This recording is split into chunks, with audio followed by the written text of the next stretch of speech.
Margaret Hoover, thanks very much for joining us. Welcome to Albany.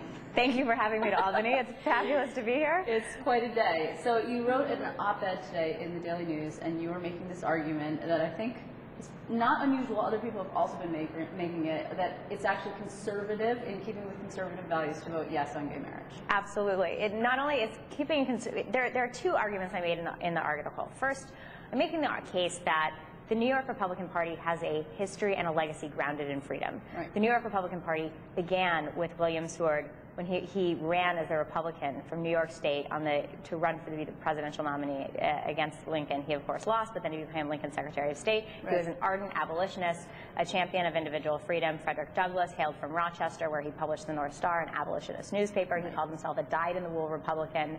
He wouldn't be part of any other party but the party of freedom and progress.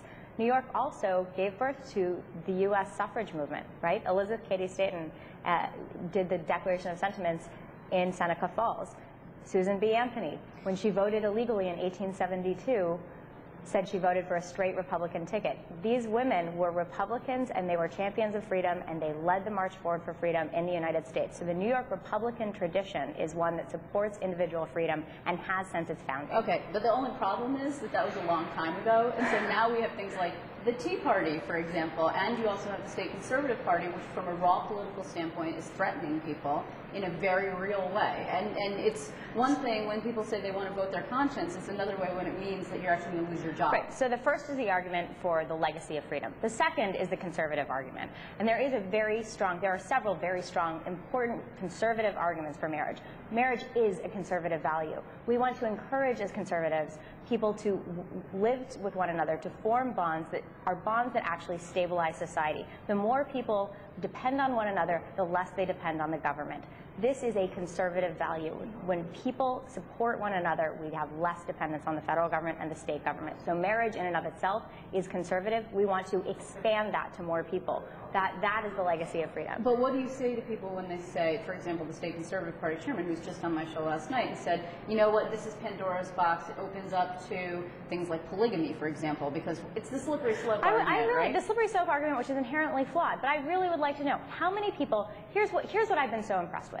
The senators who are really looking into their conscience and really thinking about their votes, and especially the real courageous ones like Jim Alesi and Senator McDonald, who have really changed his vote in this. How many people do they know? They're hearing from people in their district saying, why can't the people in my neighborhood who have lived together for 20 years be married?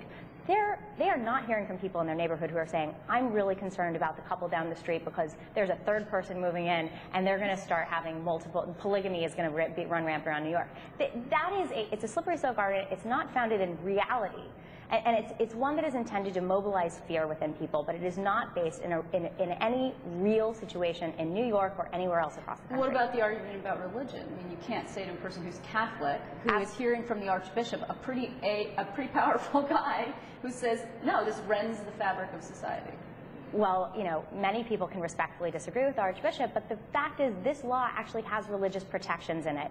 Nobody is going to force the Catholic Church to marry same-sex couples. This is simply saying that same-sex couples who want to get married should be able to get married, but it's not forcing religious institutions to have to marry them. Mm. And it's also not forcing institutions that have a religious connection, like the Knights of Columbus, for example. They're exempt, and there are already protections in the New York State legislature and the human rights law that exempt Knights of Columbus, that exempt other Catholic organizations. So these organizations have double, triple protection from this. Nobody is going to force them to change their religion, to support something that they don't believe in. It is simply saying for individuals who are different from heterosexuals that they have the ability to have the same rights under the law. See, the problem, though, is that, for example, you're here today, obviously, you've got a pretty long-standing political pedigree. You have, yesterday, Cynthia Nixon was here. She's got not a political pedigree, although she's been politically active. Very, very high profile. Very high profile. Sean Avery from the Rangers, all these people, right, here campaigning, urging people to do what they say is the right thing.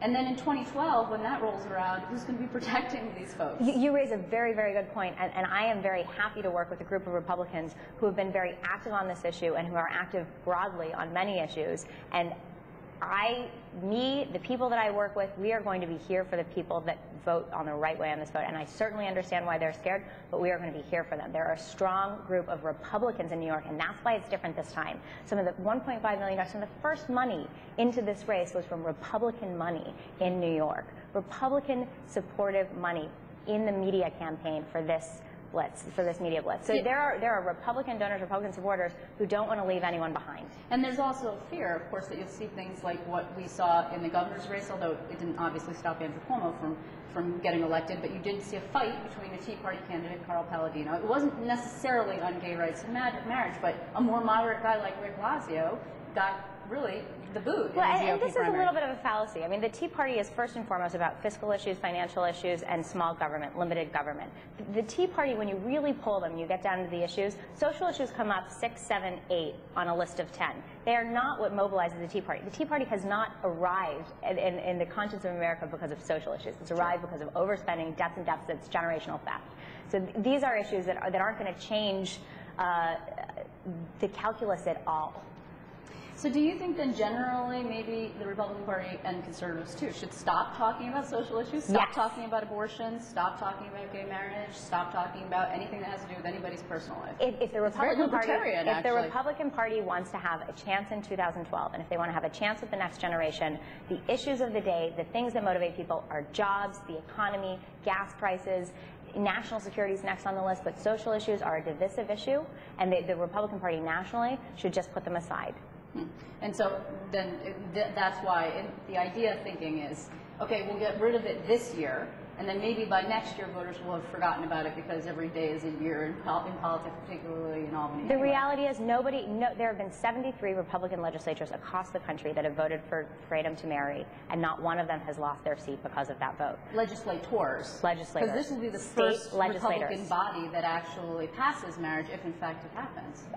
Yes, and it will have been because of the support of it, hopefully, between 3 and 5 Republican senators, Republican legislators that will not lose their seat because of their vote. So just to reiterate, though, you and other Republicans who have been active in this are making a pledge today that in 2012 we will come and campaign for you. That we will pledge raise has been money made. For you. We're not even making that pledge today. That pledge has been made. I mean, people like Ken Melman. You've seen the list of very prominent financial supporters on Wall Street who are Republicans who have said that they will be there. And you think that Republican senators are actually receptive to that? My sense is that they are hearing us. So if you were going to game this out, what would you bet? I was here in 2009 and I saw it didn't go down well. So I'm just not a betting woman on this. Right. But it's an important issue, especially for the reinvigoration of the Republican Party to connect to a new generation of voters. Young people. Yes, 30 and unders. The 30 and under dynamic overwhelmingly supports same-sex marriage. Well, we will see, obviously. I want to thank you very much, Margaret, for being here. It's good to see you. Thanks for having me.